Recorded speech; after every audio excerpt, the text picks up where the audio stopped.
오늘 최종회입니다. B시리즈 최종회입니다. 20번으로 B시리즈는 일단 마칩니다. 오늘 그러니까 말하자면 쫑파티 하는 날이에요. 쫑파티. 예.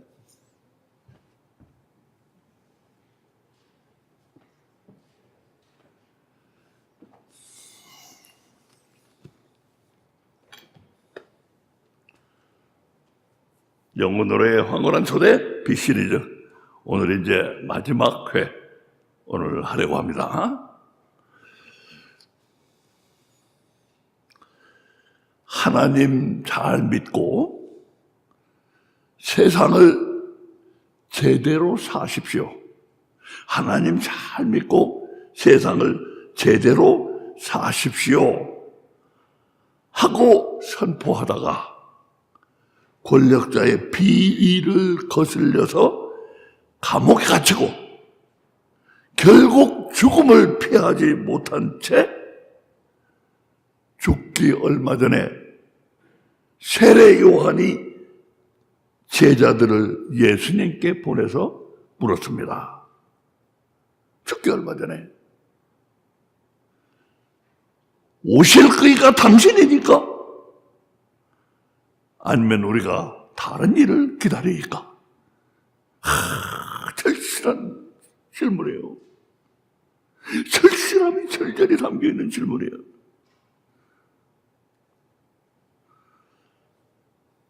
요한이 그 제자 중 둘을 불러 주께 보내어 가로되 오실 그이가 당신이 오니까 우리가 다른 일을 기다려 오니까 하라 하매 저희가 예수께 나아가 가로되 세례 요한이 우리를 보내어 당신께 말하기를 오실 그이가 당신이 오니까 우리가 다른 일을 기다려 오니까 하더이다 하니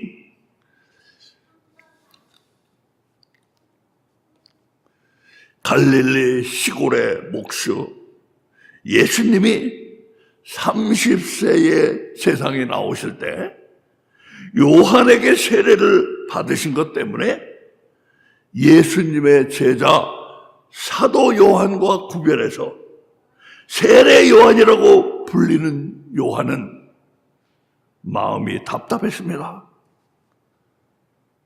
요한은 구약 성경에 예언된 앞으로 오셔서 세상을 구원할 구세주가 바로 예수님이라고 믿고 있었습니다. 여기에 오실 그이가 바로 구약 성경에 예언된 곳곳에서 예언된 구세주입니다. 세비어, 메시아.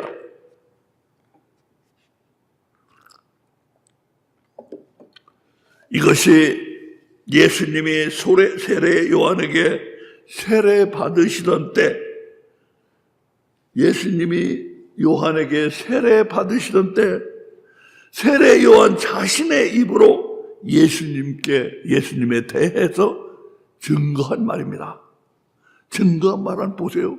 예수님이 세례 요한에 대해서 뭐라고 증거하셨는지 한번 보세요. 이튿날 요한이 예수께서 자기에게 나오심을 보고 가로되 보라 세상 죄를 지고 가는 하나님의 어린 양이로다. 세상 죄를 지고 가는 하나님의 어린 양. 세상 죄를 지고 가는 하나님의 어린 양. 다시 말해서 세상을 죄에서 구원하실 구세주입니다. 세상 죄를 지고 가는 하나님의 어린 양. 다시 말해서 세상을 죄에서 구원하실 구세주를 가리킵니다. 헤로드 왕은 구세주를 가리킵니다. 그러던 세례 요한이 감옥에서 제자들을 예수님께 보내서 이렇게 묻고 있는 것입니다. 이렇게 세상 죄를 지고 가는 하나님의 어린 양이라고 하던 세례 요한이 감옥에서 자기 제자들을 보내서 예수님께 묻고 있는 말입니다. 오실 그이가 당신이 오니까 우리가 다른 일을 기다려오리까? 당신이 우리가 그렇게도 기다려온 그 구세주 맞습니까? 우리가 잘못 봤습니까? 당신은 구세주가 아니고 구세주가 오려면 아직 더 기다려야 합니까? 분명히 말씀해 주십시오. 요한은 마음이 흔들리고 있었던 것입니다. 예수님이 하시는 일을 보면 이건 영 아닌 것 같아 보였기 때문입니다. 예수님이 하시는 일을 보면 이건 영 아닌 것 같았기 때문입니다. 요한이 그렇게 흔들리고 있다는 것은 예수님도 알고 계셨습니다. 그래서 요한의 말을 전하러 온 요한의 제자들에게 이런 말씀을 하신 것입니다. 누구든지 나를 인하여 실족하지 아니하는 자는 복이 있도다 하시니라.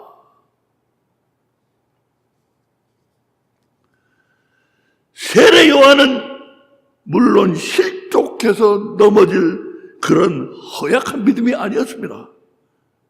세례 요한이 허약해서 이 믿음이 허약해서 실족해서 넘어질 그런 믿음은 아니었어요. 그럼에도 예수님이 여자가 난 자 중에 더 큰 자가 없다고 칭찬하신 세례 요한의 마음이 흔들릴 정도면 그 큰 믿음이 무엇 때문에 흔들렸는지 우리는 그 이유를 알아보지 않고 그냥 넘어갈 수가 도저히 없는 것입니다. 아니, 이 큰 믿음의 사람이 어떻게 해서 마음이 흔들렸는가? 왜 흔들렸는가? 우리 알아보지 않을 수가 없는 것입니다.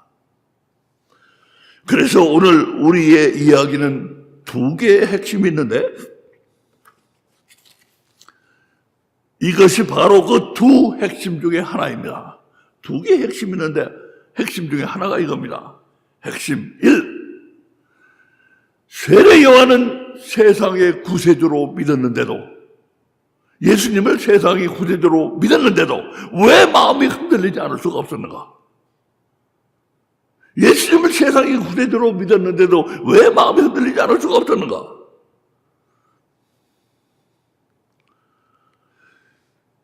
구세주가 왔으면 세상이 달라져야 할 텐데 목숨을 내놓고 하나님을 선포한 자신은 감옥에서 죽을 날만 기다리고 있고 세상은 날이 갈수록 더 악해져 가고만 있었던 것입니다.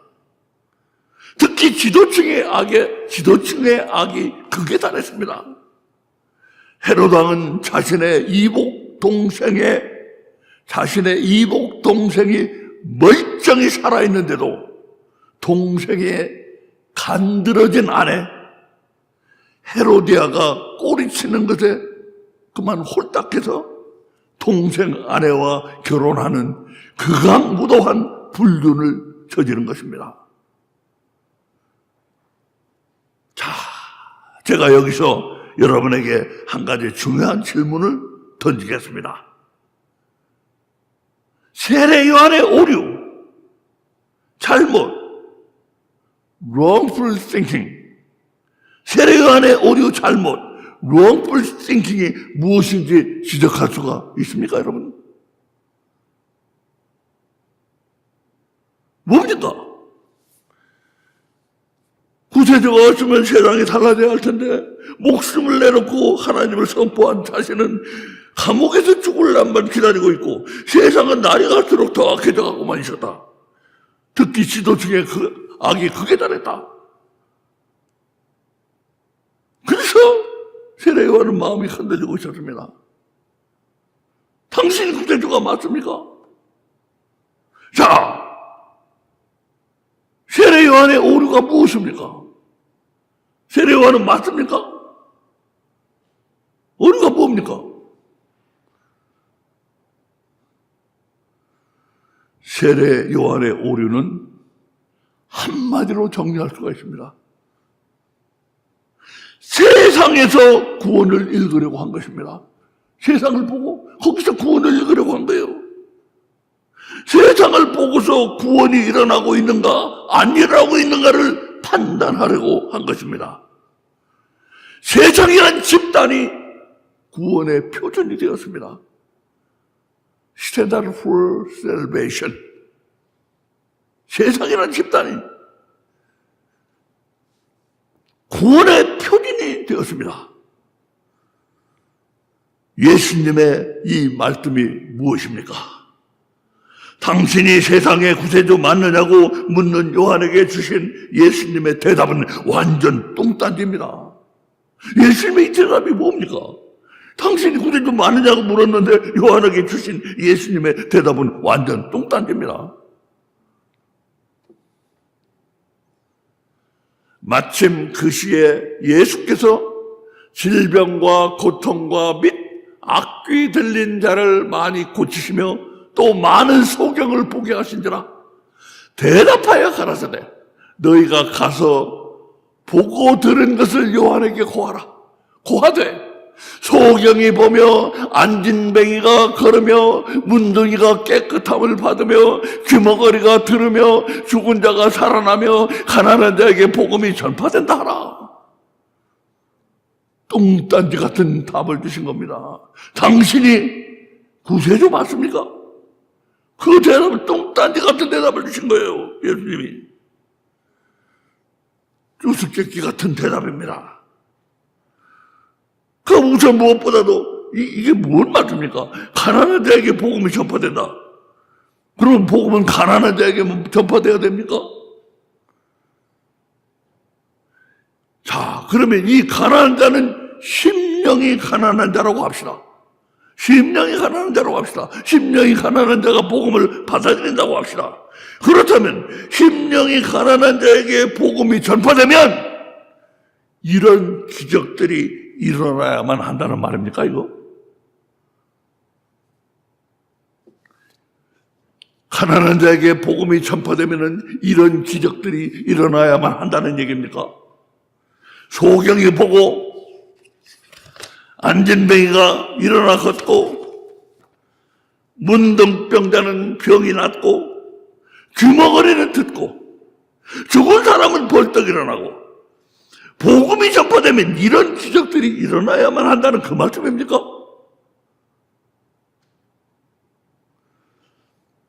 예수님의 이 말씀은 그래서 지금 내가 가는 곳마다 이런 기적들이 나타나고 있으니 그러니 내가 바로 세상의 구세주라는 그런 말씀입니까?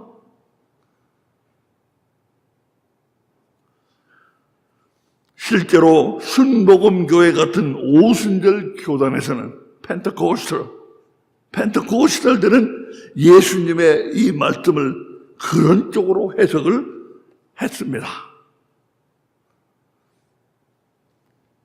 복음이 전파되면 기적이 일어나야 된다.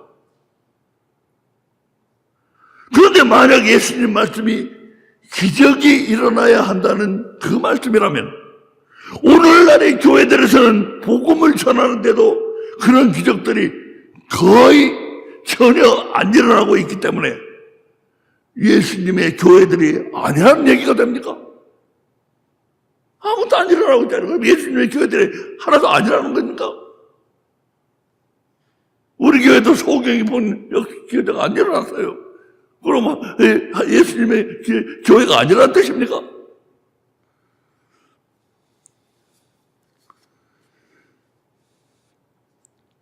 그게 아니라면 그럼 이 말씀은 정확히 무슨 뜻입니까?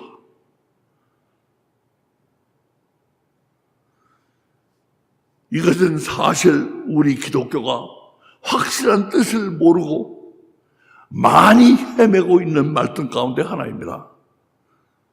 이 확실한 뜻은 몰라요. 무슨 말인가 이거? 기적이 일어나야 된다는 말 같은데 그러면 기적이 이걸 기준으로 삼으면 그러면 하나도 예수님 교회가 아니라는 뜻 아닙니까 그럼? 그 뭐라고 해석을 확실하게 못하고 있어요. 그런데 우리는 이제 이 말씀의 정확한 뜻을 설명할 수가 있게 되었습니다. 정확하게 설명할 수가 있게 되었어요. 어떻게 해서 그게 가능합니까? 오늘 일단 마치는 BCD를 통해서 우리는 하나님의 은혜로 이것을 알게 되었습니다. 이것을 알게 되었어요. 그러므로 이 수수께끼 같은 이 구절을 명쾌하게 설명할 수가 있습니다. 뭘 알게 됐어요? BC에 대해서 알게 된 진실. 생명은 우리 몸에 밖에 있다. 우리는 단지 생명을 담는 거짓 깡통일 뿐이다.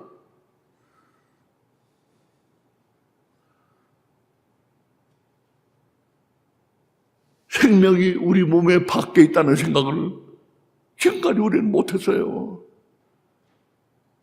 우리가 거짓 깡통이라는 생각을 지금까지 못했어요.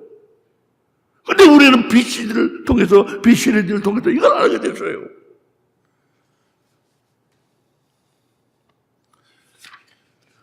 그렇다면 이제 우리 수수께끼 같은 예수님의 대답에 대한 설명을 하기 전에 아까 말한 세례 요한의 오류에 대해서 잠깐 생각해 볼 필요가 있습니다. 우리 이걸 설명하기 전에 세례 요한의 오류에 대해서 잠깐 생각해 보겠습니다. 세상이란 집단을 구원의 표준으로 삼고 구원이 안 일어나는 세상을 바라보면서 마음이 흔들린 세례 요한을 예수님은 자신의 엉뚱한 대답으로 바로잡아 주신 것입니다. 구원이 안 일어나는 세상을 바라보면서 마음이 흔들린 세례 요한을 예수님이 자신의 엉뚱한 대답으로 바로잡아 주신 거예요. 커렉트한 거예요.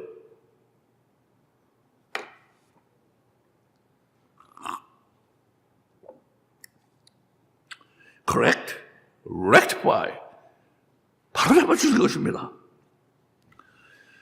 물론 세례 요한은 구약시대와 신약시대의 경계선에 걸쳐 있었던 하나님의 종 선지자로서 하나님의 백성 이스라엘의 구원의 생각이 붙잡혀 있었던 건 사실입니다. 하나님의 백성 이스라엘 구원의 생각이 꽉 묶여 있었던 사람이라는 건 틀림없어요. 하지만 세례 요한이 아니더라도 우리 믿는 사람들은, 여기를 잘 들으십시오. 세례 요한이 아니더라도 우리 믿는 사람들은 하나님의 구원을 집단주의적 관점, collective point of view, 집단주의적 관점에서 바라보는 오류를 끊임없이 저지르고 있다는 걸 아십니까? 기독교인들이 대형 교회, 메가처치에 구름같이 몰려와서 하나님과 개인적인 만남, 퍼스널 인카운터는 없애버렸어. 그걸 없애버리고 단체 교섭권, 컬렉티브 니고시에이션, 단체 교섭권을 행사하려고 하는 그것도 이 중에 하나입니다. 집단주의적 관점에서 구원을 바라보는 거, 그거 오류 중에 하나예요. 대형교회에서 복잡거리는 예수인들이, 대형교회에서 복잡거리는 기독교인들이라는 사람들을 바라보면 마치 노동자들이 봉급이나 근무 시간 등 자신들에게 유리한 조건을 성취하기 위해서 노조를 만들고 걸핏하면 파업을 하면서 회사 측과 으쌰 단체 교섭권을 행사하는 것이나 뭐가 다릅니까? 뭐가 달라요, 그 사람들? 그러나 더 심각한 집단주의적 사고방식, collective approach, 더 심각한 집단주의적 사고방식은 사실 단체 교섭권이 아닙니다. 오늘날은 프로스포츠에서 잘하는 것보다 더 가치 있는 일을, 프로스포츠에서 잘하는 것보다 더 가치 있는 일을 못하고 있는 이 시대에는 잘하는 프로스포츠 선수에게 1년에 수백억 원씩을 수백억 원씩을 지불하는 게 오늘 우리의 이 시대입니다. 왜 그래요? 그것보다 더 가치 있는 일을 못 찾기 때문에 그런 거예요. 그것보다 더 가치 있는 일을 찾는다면 뭐 공정 잘 차고 이거 공정 잘 때린다고 해서 1년에 수백억씩 주겠어요? 그것보다 더 가치 있는 일을 찾는다면 못 찾고 있는 거예요 지금. 이런 시대예요. 이런 프로스포츠 시대에 우리의 구원도 프로스포츠화가 되었습니다. 프로축구에는 이런 말이 있습니다. 팀보다 위대한 선수는 없다. No player is greater than the team. 팀보다 위대한 선수는 없다. 이 프로스포츠 정신을 우리의 구원에다가 적용해서 이런 생각이 지금 우리 기독교를 휩쓸고 있는 것입니다. 이런 생각이 우리 지금 기독교를 휩쓸고 있어요. 무엇입니까? 이것입니다. 보세요. 이것입니다. 기독교보다 믿음 좋은 교회는 없다. 기독교보다 믿음 좋은 기독교인도 없다. 그래서 아니 선생님, 기독교인 집사님, 장로님, 그런 믿음 가지고는 안 된다고 하면 항상 기독교 핑계를 대는 것입니다. 우리 기독교를 무시해요. 누가 우리 기독교보다 믿음이 좋을 수 있습니까? 만약 우리 기독교보다 믿음이 좋다고 하면 당신 혹시 이단 아니야? 이렇게 나옵니다. 기독교보다 믿음이 좋다고 하면 당신 혹시 이단 아니야? 이렇게 나와요. 오늘날은 팀보다 위대한 선수는 없다. 기독교보다 믿음 좋은 기독교인은 없다고 하면서 신앙을 족쇄 채워버립니다. 쉐클.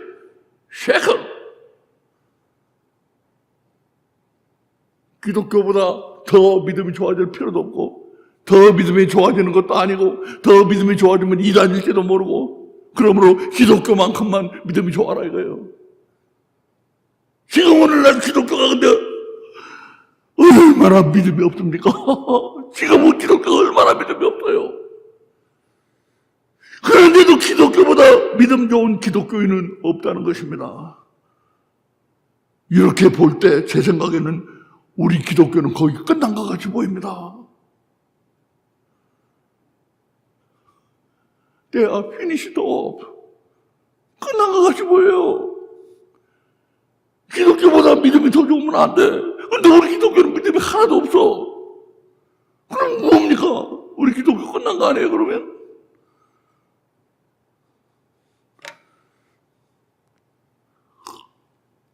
그럼 다음으로 오늘의 두 번째 핵심으로 넘어가겠습니다. 두 번째 핵심. 소경이 보며 안질뱅이가 걸으며 문둥이가 깨끗함을 받으며 귀머거리가 들으며 죽은 자가 살아나며 가난한 자에게 복음이 전파된다는 건 무슨 말인가? 이게 무슨 말인가? 아까 이거 잘 모른다고 했어요.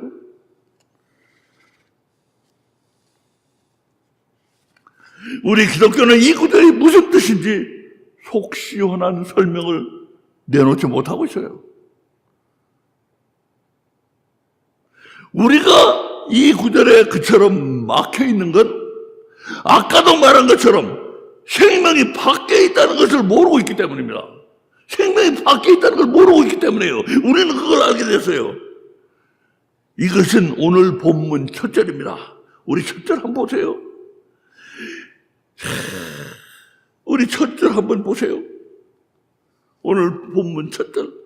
그 안에 생명이 있었더니 이 생명은 사람들의 빛이라. 그 안은 누굽니까? 성자 하나님이에요. 성자 하나님.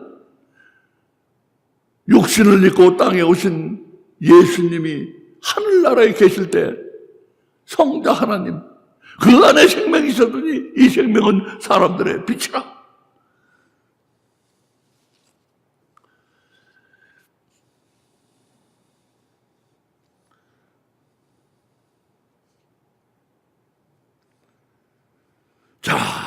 보세요. 이 생명이 사람들의 빛이래. 생명이 어떻게 해서 빛이 되는가? 몰라요. 설명을 못해. 이 생명이 어떻게 빛이 되는 거야, 이거? 설명을 못해요.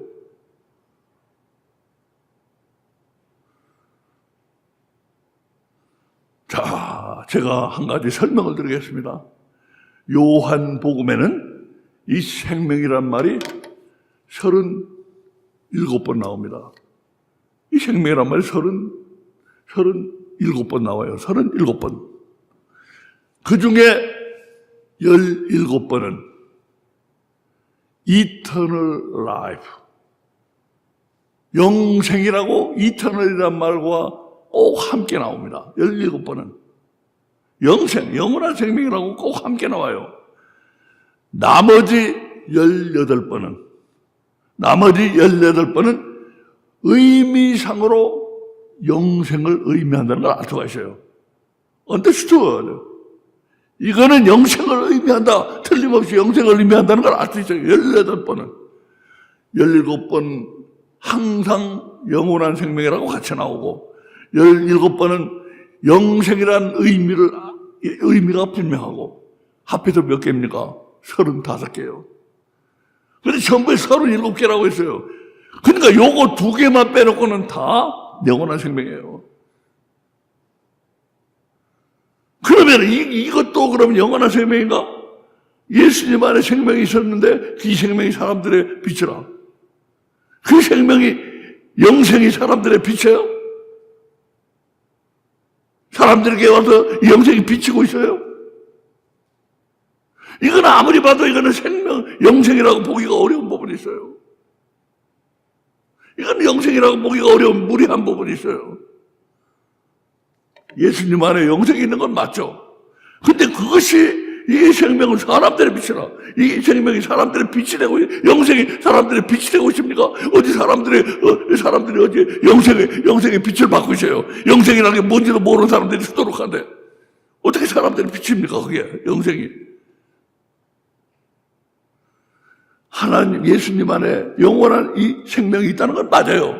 그러니까 이 생명은 영생이라고 볼 수도 있어. 그러나 이 생명이 사람들의 빛이라고 해서 사람들의 이 빛이, 영생이 그럼 사람들에게 빛이 되고 있단 말이에요. 모든 사람들의.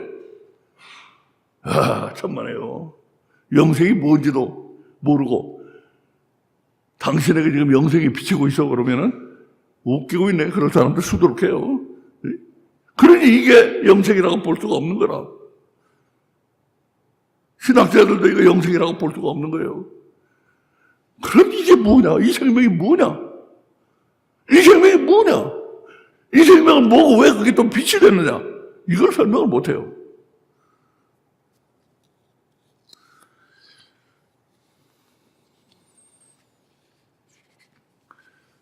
이거는 생명이 밖에 있다는 것을 모르고 있기 때문에 이 구절을 설명을 못하는 거예요. 생명이 밖에 있다는 걸 모르기 때문에.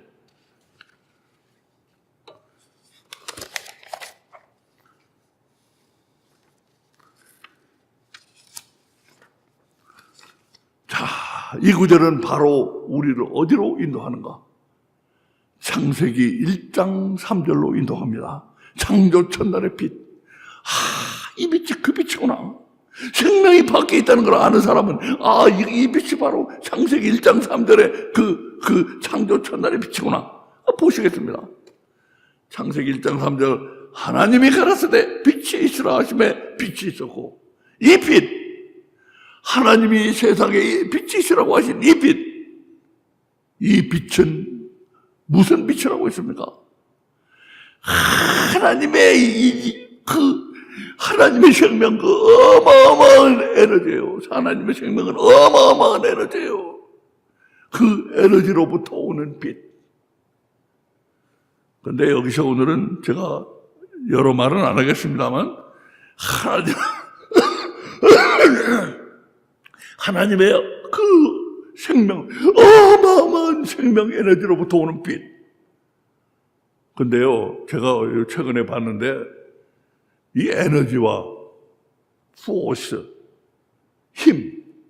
힘의 개념을 갖다가 우리 과학이 지금 혼동하고 있대요. 에너지가 뭔지를 모른대요, 사실은. 그래서 내가 반짝했습니다. 생명에서 영에서 오는 거니까 모르는 거라, 에너지가 뭔지를. 응? 그러니까 어떤 사람들은 에너지라는 건 포스의 한 에스펙트다. 나는 깜짝 놀랐어요. 과학의 에너지가 뭔지를 잘 모르는 데서 그래? 가만히 읽어봤더니 맞더라고. 에너지가 뭔지를 몰라. 그리고 에너지라는 개념이 도입된 거는 이 과학의 에너지라는 개념이 도입된 거는 얼마 안 됐대요. 그나마도 에너지라는 게 정말 있느냐 없느냐 싸우다가 그래도 이거 에너지라는 말을 도입하지 않고는 설명이 안 되는 게 많기 때문에 빛의 엄청난 속도로 날아가는데 그걸 힘이라고 옷이라고 하기는 그렇거든. 거기에 에너지가 있다고 해야지. 그러니까 그냥 힘으로만 설명이 안 되는 게 많기 때문에 다투다가 결국은 에너지가 들어오긴 들어왔는데 용어로서. 근데 에너지가 뭔지를 확실히 모르는 거예요. 그게 바로 하나님의 영에서 하나님의 생명, 영이신 하나님의 생명이 엄청난 에너지거든. 거기서 오는 에너지. 그걸 과학이 어떻게 알겠어? 그러니까 에너지가 뭔지를 모르는 거예요. 이 빛이 거기서 온 겁니다. 이 빛이, 하나님이 빛이, 여기 빛이 있으라고 하셨는데, 다른 거는 다 하나님이 땅이 식물을 내라, 물이 물고기를 내라, 이런 거 하셨는데, 여기는 빛이 있으라고 하시면서, 어디서 내라고도 안 하셨어요. 어디서 내라고도 안 하셨어. 그리고 또 하나는 뭐라고 했냐? 다른 것들은 땅과 물이 갈라지니까 하나님 보시기에 좋았더라 이런 거거든. 땅을 봤다든가 물을 봤다든가 없어. 근데 여기 이 빛은 빛이 보시기에 좋았더라. 바로 직접 빛을 보셨어요, 하나님이. 그런 거 없어요. 좋았더라예요. 그래, 이 빛은 상당히 독특한 빛이에요. 온 출처도 없고, 그리고 하나님이 그 빛을 보셔서 다른 것은 아무도 볼 수 없는 그 빛을 하나님 보신 거예요. 그래서 이 빛은 하나님의 엄청난 나는 요즘 이 에너지, 하나님의 생명 에너지 생각하면 깜짝 놀라요. 야, 그거 너무 엄청난 거구나. 근데 우리가 그걸 모르고 있어요. 과학은 그걸 모르고 있어요. 그 엄청난 에너지가 와서 이 모든 걸 만들어냈는데 딴 데서 자꾸 찾고 있다고요. 빅뱅이니 무슨 진화로 딴 데서 찾고 있어. 거기서 궁극적인 답이 안 나와요. 거기서는. 여기서 하나님이 빛이시라.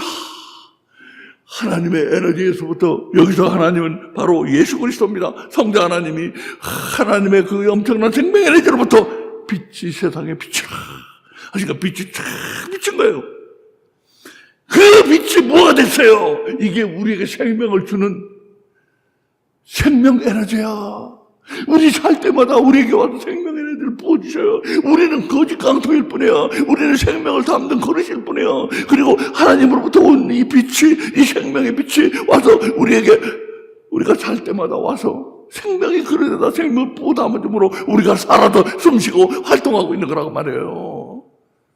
근데 그거를 이 생명이 밖에서 이렇게 온다는 걸 모르고 있으니 이걸 설명할 방법이 있나?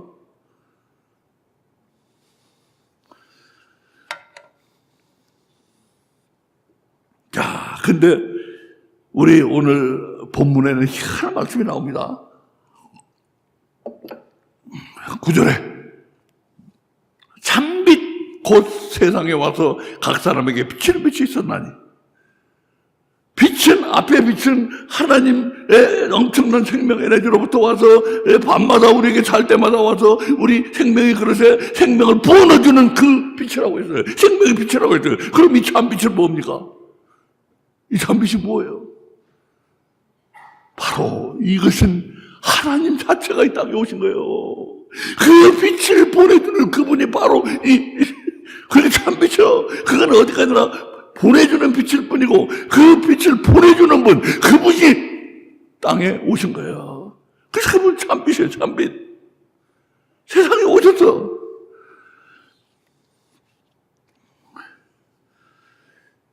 그래가지고 이 참빛이 세상에 오셨는데 어떤 사람들은 이 참빛이 뭐야? 여기 세상에 참빛은 여기 뒤에 보면 이제 자기 땅에 오신 예수님을 얘기해요. 자기 땅에 오신 그분과 이 참빛은 같은 대상이 아니다. 이 참빛은 다른 것이다. 세상에 오신 예수님은 예수님이고 이 참빛은 다른 것이다. 그러면 참빛이 뭐냐? 모른다. 몰라요, 뭔지. 그러나 이 참빛은 바로 얘기했잖아요. 빛을 보내주시는데 하나님이 우리에게 빛을 보내주셔서 우리 거짓 깡통 생명의 그릇에다가 생명을 부어넣어줘서 그 생명을 받아서 우리가 일어나서 활동하고 말도 하고 생각도 하고 노래도 하고 춤도 추고 일도 하고 사업도 하고 사랑도 하고 다 하는데 그걸 보내주신 바로 그분이 오셨다 이거야. 그분을 뭐라고 불러야 되겠어요? 참빛이지, 참빛. 앞에 그것은 보내주신 빛일 뿐이고 이 빛을 보내주신 그분 참빛이지, 참빛.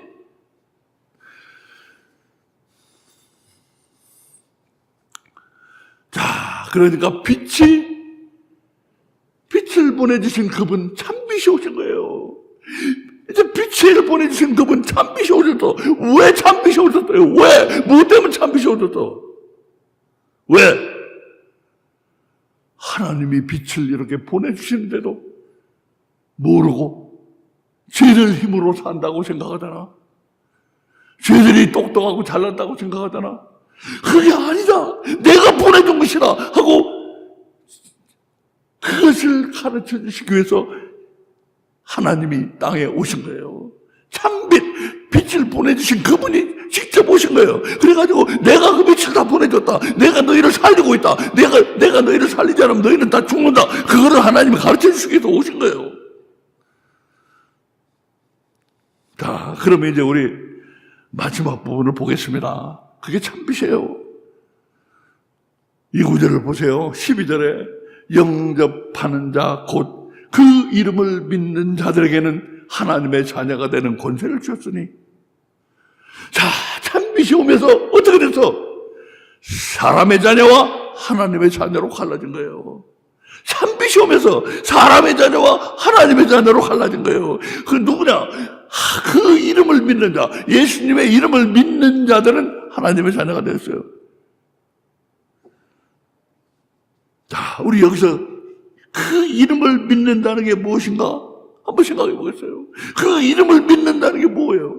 우리 지금까지 빛 얘기했잖아요. 그리고 나 참빛 얘기했잖아요. 그럼 그 이름을 믿는다는 게 무엇입니까? 이 참빛이 바로 빛을 보내주던 그분이다. 이걸 믿는 거예요.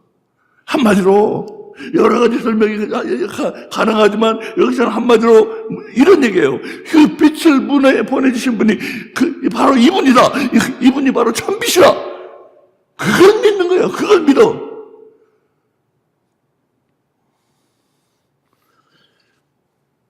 자, 여러분 여기서 제가 지난주를 잠깐 생각해 보겠어요. 우린 지난주에 이렇게 물었어요. 여러분은 무슨 힘으로 살고 있습니까? 누구 힘으로 살고 있습니까? 누구 힘으로 살고 있습니까?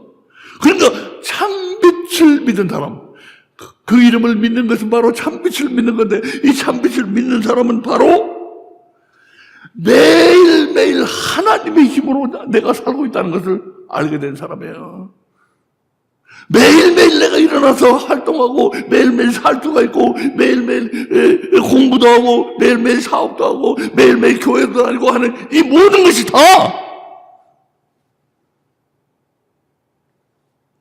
하나님의 힘으로, 하나님의 덕으로 내가 살아있다. 이것을 알게 된 사람, 참빛이 와서 가르쳐줬어요. 참빛이 와서 이 진실을 가르쳐줬어. 그래, 이 진실을 받아들이고 이제는 내가 매일매일 살아가는 것은 오직 하나님의 힘으로 살아간다. 이것을 알게 된 사람, 그 사람이 바로 하나님의 자녀예요. 내가 매일매일 살아가는 것은 하나님의 힘입니다. 내가 매일매일 살고 오늘도 살고 있는 것은 하나님의 힘입니다. 여기 힘이란 건 에너지예요, 에너지. 그냥 힘이 아니에요. 밥 먹어서 생기는 힘이 아니에요. 에너지, 영적 에너지.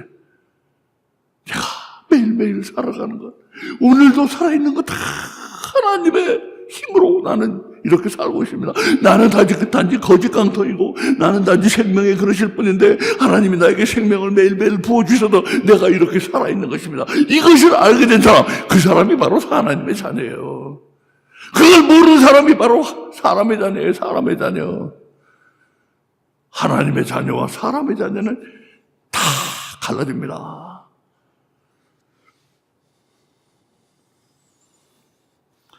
자, 그렇게 해서 하나님의 자녀가 된 사람, 매일매일 내가 하나님의 힘으로 살고 있다는 것을 알게 된 하나님의 자녀는 어떻게 다를까요? 사람의 자녀와 어떻게 다를까요? 매일매일의 삶을 생각하는 그 태도가 다릅니다. 내가 오늘도 받은 하나님의 힘으로 받은 이 생명, 뭘 할 것인가? 뭘 할 것인가? 내 이기심을 채우는 데 쓸 것인가? 내 잘난 걸, 내 똑똑한 것을 내세우는 데 쓸 것인가? 이 생명 어디다 쓸 것인가? 오늘 받은 이 생명 어디다 쓸 것인가? 하나님이 주신 이 힘을 어디다 쓸 것인가? 그게 달라요, 그게.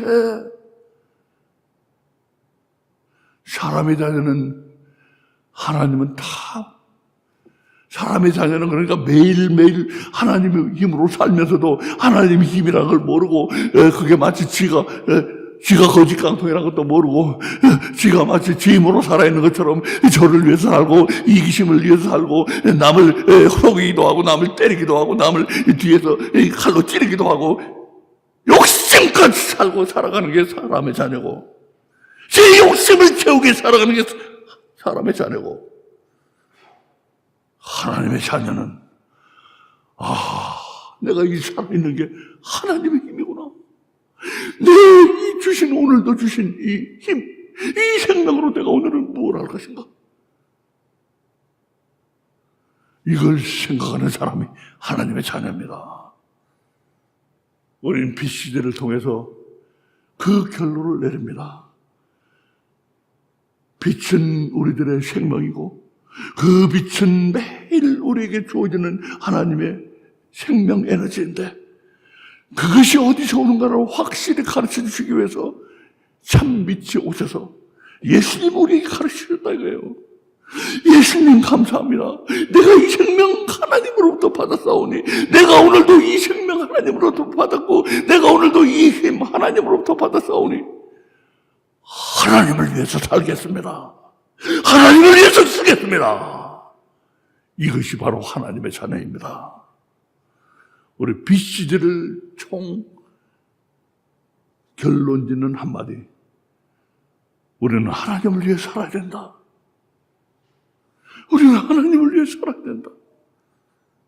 네 이기심을 위해 살 것이 아니라, 네 욕심을 위해서 살 것이 아니라 하나님 위해 살아야 된다.